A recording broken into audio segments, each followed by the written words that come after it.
नमस्कार दोस्तों। आज हम इस वीडियो के ज़रिए मेडिटेशन के बारे में जानेंगे कि मेडिटेशन क्या है। आजकल सभी लोग मेडिटेशन पे बहुत ध्यान दे रहे हैं। मेडिटेशन करने से मन शांत रहता है और मेडिटेशन करने से हम स्वस्थ रहते हैं। योग योग करना उतना भी मुश्किल नहीं है जितना हम लोगों ने इसे बना दिया है। पर योग कैसे करना है, योग करने की क्या विधि है, इसके बारे में जानने से पहले मैं आपको एक कहानी सुनाती हूँ। तो चलिए कहानी की शुरुआत करते हैं। एक बार की बात है, कहीं पर एक कंपटीशन होने वाला था। 6 मील की यात्रा तय करनी थी और इसके लिए एक बहुत बड़ा इनाम रखा गया था। इस कंपटीशन में बूढ़े, युवाओं और बच्चों सभी ने हिस्सा लिया। कुछ देर चलने के बाद सभी कहने लगे कि ये कंपटीशन बहुत मुश्किल है, इसको जीतना तो नामुमकिन है।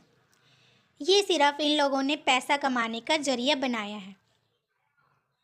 ऐसे चलते जाते और बीच में जो भीड़ खड़ी थी वो सब लोग कहते, इतनी गर्मी और इतनी धूप में कोई ये कंपटीशन कैसे जीत सकता है, ये तो बहुत ही मुश्किल है। कुछ लोगों ने ये सुनकर, लोगों की नेगेटिव बातों को सुनकर उस कंपटीशन से अपना नाम कटवा लिया। कुछ लोग उस कंपटीशन से बाहर हो गए, कुछ बच्चे भी हट गए, कुछ युवा भी हट गए और कुछ बुजुर्ग भी लोगों की बातें सुनकर, नेगेटिव बातों को सुनकर पीछे हट गए। उनके अंदर वो हौसला ही नहीं रहा कि हम ये कंपटीशन जीत सकते हैं। लेकिन उसमें ही एक बुजुर्ग औरत थी। वो चलती जा रही थी। उस पर लोगों की बातों का कोई असर नहीं हो रहा था। जब वो थक जाती, खाना पीना खा लेती, पानी पी लेती और थोड़ा सा आराम करके फिर चलने लगती।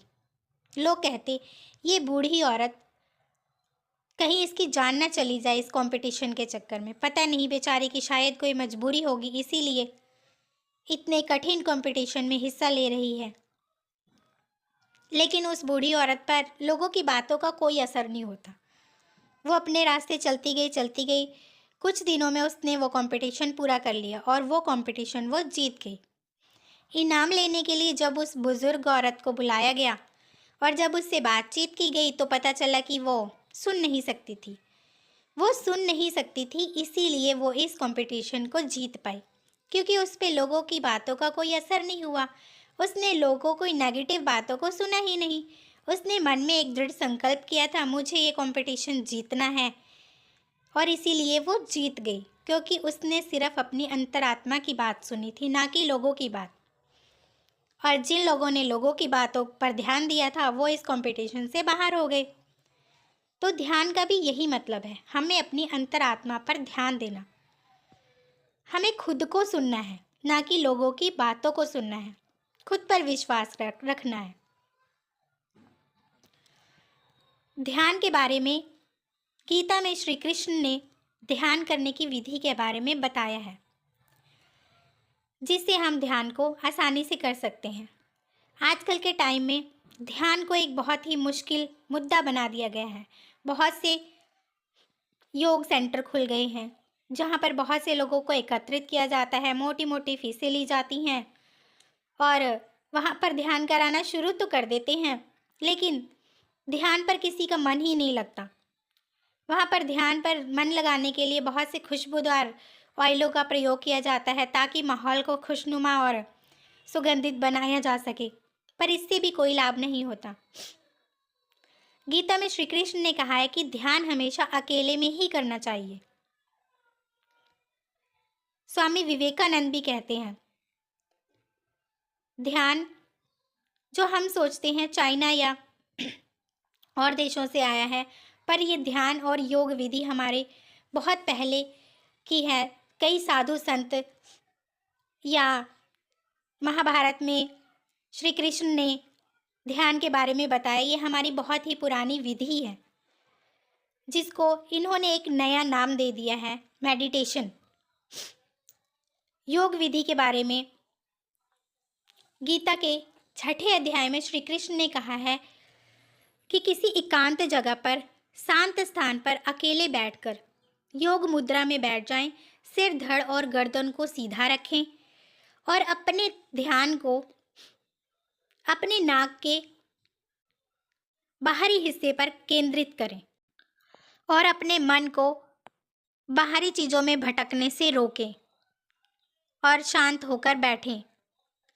गीता के एक और अध्याय में योग की दूसरी विधि के बारे में बताया गया है, जिसके अनुसार हमें किसी शांत स्थान पर बैठना है और अपने सिर धड़ और गर्दन को सीधा रखना है और वो जगह ना ज़्यादा ऊंची हो ना ज़्यादा नीवी हो और अपने ध्यान को उस जगह केंद्रित करना है जहाँ औरतें बिंदी लगाती हैं या पुरुष तिलक लगाते हैं और अपने मन को शांत रखना है, अपने विचारों को कंट्रोल करना है और अपने ध्यान को केंद्रित करना है।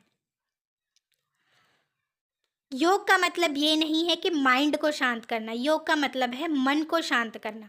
बहुत से लोग योग करते हैं और कहते हैं कि उन्हें उसका लाभ नहीं मिल रहा, तो उन्हें इसका लाभ क्यों नहीं मिलता, इसका कारण क्या है? क्योंकि लोगों का मानना है कि योग का मतलब है माइंड को शांत करना, पर असल में योग का मतलब माइंड को शांत करना नहीं है, मन को शांत करना है। और मन तभी शांत होता है जब हम कर्म करते हैं। इसीलिए योग करने से पहले कर्म करना आवश्यक है। अगर हम सच्चाई और ईमानदारी से अपना कर्म करते हैं तभी हमारा मन शांत होता है, और जब मन शांत होता है तभी योग करने के फायदे होते हैं।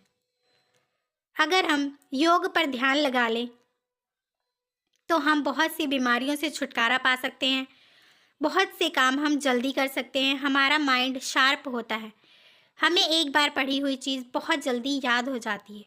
जो काम हम 10 दिनों में करते हैं वही काम हम 5 दिनों में कर सकते हैं, अगर हम सही ढंग से योग क्रिया को सीख जाएं और उसे कर लें।